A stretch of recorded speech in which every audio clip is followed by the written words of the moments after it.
نحمده ونصلي على رسوله الكريم فأعوذ بالله من الشيطان الرجيم بسم اللہ الرحمن الرحیم۔ عزیز بزرگوں، دوستوں اور بھائیوں، آج میں آپ کو سلام کی اہمیت و افادیت کے بارے میں ایک نوٹ کی طرف توجہ دلاؤں گا جسے مولانا یوسف اصلاحی صاحب نے مرتب کیا ہے۔ سلام کے سلسلے میں حضور اکرم صلی اللہ علیہ وسلم نے دوسرے فضائل ارشاد فرمائے ہیں۔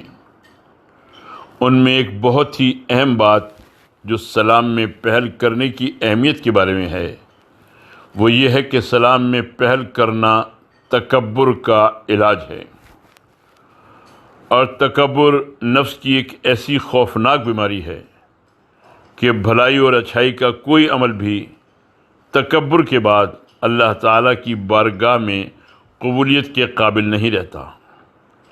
تکبر اپنے آپ کو بڑا سمجھنے اور دوسروں کو حقیر تصور کرنے کا نام ہے۔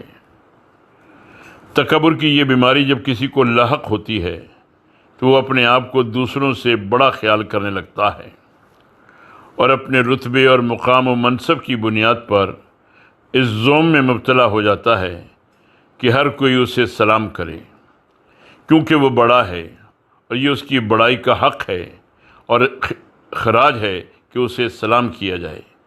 تکبر کی اس روحانی بیماری کو روکنے کے لیے حضور اکرم صلی اللہ علیہ وسلم نے سلام میں پہل کرنے کو تکبر کا علاج قرار دیا ہے۔